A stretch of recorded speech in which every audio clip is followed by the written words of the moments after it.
Dex, the final season. This is the trailer from San Diego Comic-Con. That's right, folks, we are here to do a reaction or an analysis or a discussion on the Lower Decks Season 5 final season trailer, which dropped at San Diego Comic-Con. Now, this series, outside of maybe Prodigy, is the thing that I have the most vested interest in wanting to be good. Sure, I want Strange New Worlds to be good, but I held absolutely no real expectations for Section 31 or Academy. This show I am heavily invested in. I have grown with the characters, and a lot of people may not appreciate the juvenile humor or the zaniness of this show, but for me, it works for what it is. Outside of Prodigy, it has felt the closest to the Berman era of Trek that we've received in quite some time. But I'm palavering. Let's get on with the trailer. So right off the bat, Paramount Plus Original, using that quasi wink wink nudge nudge logo that they drew up for the Ferenginar planet, their TV. So right off the bat, pretty good start. The Cerritos here. For the last 5 years, they have thrilled us with their adventures, amazed us with their discoveries. Okay, so they have our main cast here and everybody's favorite character, T'Lyn, which is funny because everyone was in love with Tendi, and then T'Lyn showed up, and I guess you just like females that start with T? And inspired us with their courage. Sorry, I forgot. Everybody likes Ransom with his shirt off. So ethical. Peanut Their Hamper! ship has journeyed beyond. Fun fact, I don't necessarily care for Peanut Hamper that much. Second fun fact, I honestly thought the name was Peanut Butter Hamper. I don't know why, for some reason in my brain, Peanut Butter Hamper is a more mathematically perfect name than Peanut Hamper, but I'm going to go ahead and digress. Imagination. Her name has become legend.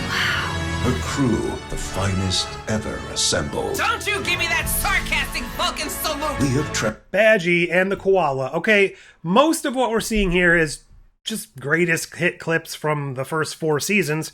Wonder if they're going to show anything from the crossover. traveled with them from one corner of the galaxy to the other. Oopsie! They have been our guides, Nailed our it. protectors, and our friends. Lower decks! Lower decks! Lower decks! Lower decks! Now you are invited to Sorry, I'm trying to pause it. I just have a feeling if I don't, they're going to come after me for copying their content or something. join them for one last adventure. Whoa, is he talking about us? Yeah, we're like, very important. And this is our last mission. Yeah, right, we're not done voyaging. We aren't? No way, man. We've hardly even cracked one quadrant yet. Come on, Moims! Mariner! How bad, party people? What's the bish? Man, another quantum fissure just like the... Ooh, okay. I know it's not much, but so interesting here. How bad, party people? What... So we have our quartet here. Remember, Tendi left the ship, and you can basically see that Rutherford has, for the most part, probably gone to hell without his bestie. So right off the bat, they're giving us a glimpse into where our characters are going to start this season, or it's me overthinking. What's the bish? Man, another quantum fissure just like the 3rd one this month. Quantum fissure. Interdimensional portal. Ooh, okay. What do we have here? This is not the mirror universe. This is an alternate universe. Interesting. What do we have here? I don't know what I can really glean from this other than our boy Rutherford got straight jacked up, and I really actually like the little the Delta, the little comm badge here that's attached to him, probably with a magnet. And if they don't make jokes about that being attached with a magnet for probably 5 minutes of the episode, I might be vaguely disappointed. Also, why is Tana, like, literally exactly the same? What up, Cerritos? This is Captain Becky Freeman. make that one. Oh, let's go back there. Oh, sorry, I didn't go back far enough. Becky Freeman. Make that. Alright, so this looks like Tendi and her sister and Orion number 3 here, and they have a sweet ancient mariner ship steering wheel on their very, very steampunk-looking spaceship. That one? Ooh, definitely looks like it's a light ship. Yeah, that's definitely a light ship, a light sail ship. One? Klingons! We're going on a little under... Ooh, what's going on here? Yeah, we're going on some sort of... Is this that little, is this that space colony thing from the Kelvin universe? I hope not.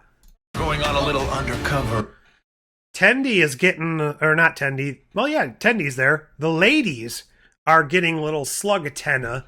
This is an interesting world. I like the purple trees. Very, very reminiscent of that one episode of Stargate SG-1 where all they did is palette swap the colors. Permission. Blast. Futuristic space golf cart, always a nice touch. And legally distinct legal tender, that's always nice. This is an interesting planet, kind of reminding me of that planet from the first season of Strange New Worlds, where the kid ran everything by plugging himself in and experiencing excruciating pain. It's also very reminiscent of maybe like a Futurama setting. Scarce society throwing out all their jewels and crap. What a party. Everything. Oh yeah, that's the stuff. Oh, ooh. Now, the fact that this is the decon chamber is a fun joke in and of itself, but does this mean we are visiting the Enterprise timeline? Are we going to visit Enterprise? Are we getting cameos from those characters? This is the 5th and final season. If we are going to get an Enterprise crossover, obviously a lot of people assume that was going to come in Strange New Worlds based on the crossover they set up last season. This obviously is the most easy choice. Animate it, you can get back the characters who want to come back, and all they have to do is voice themselves. I would be over the moon if they do a full-on, full-episode Enterprise crossover. This isn't the end of a story, it's the beginning. Oh, actually, I kind of want to go back here.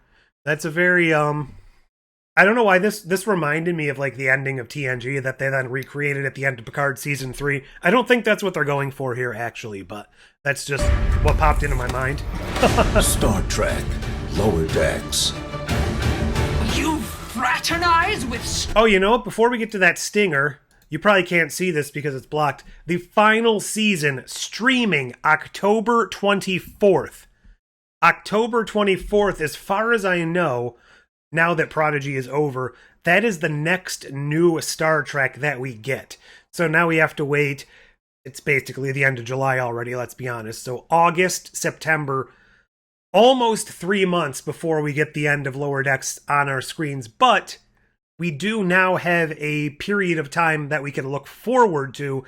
Maybe they'll drop some like short treks or something in the meantime, but if they're very short treks, count me out. You fraternize with Starfleet humans? Starfleet humans? Wow, was that your girlfriend? Ooh, what crawled up her boob window and died? Anyway, what are we drinking? First hit. I think that was the same Klingon that we saw both in last season and a couple of seasons ago when they did that episode of various different other species Lower Decks. Ist the right of unending pain. Oh, unending pain. This is gonna be Klingon as hell.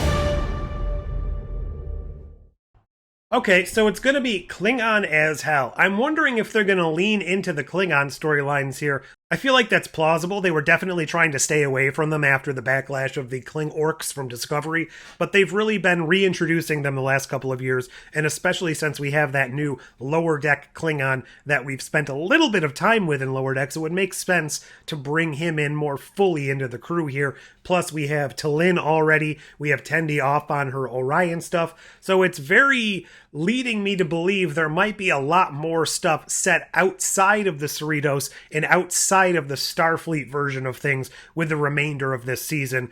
Hopefully, we get a lot more matured characters, probably isn't the right way to say it. Mariner kind of went through an arc, and she did regress a bit throughout some of the seasons, but this is the 5th season. She should have presumably put all of that guilt and the trauma based on Ceto Jaxa out behind her last season. This is the 5th and final season.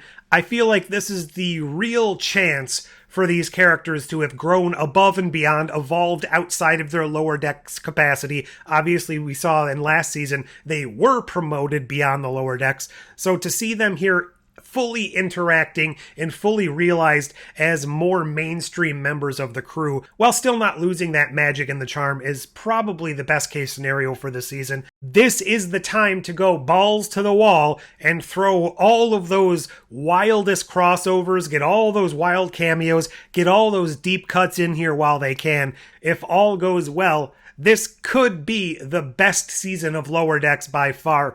I'm very interested to discover what this alternate universe type thing is and how it will impact things going forth. It's probably just going to be a fun interaction, but with the way multiverses and alternate choices have been playing into everything lately, I'm wondering if this is supposed to kind of shift the status quo within this show in some manner. Definitely overthinking that, but this does look interesting to me. I'm very anticipating this, especially since it is the next property we're going to get. Are you excited for Lower Decks? Are you just excited for any of the Star Trek stuff we've seen today? Whatever you think, leave all that down below. Like, share, subscribe, and do all those fancy things. And until next time, computer, end the program.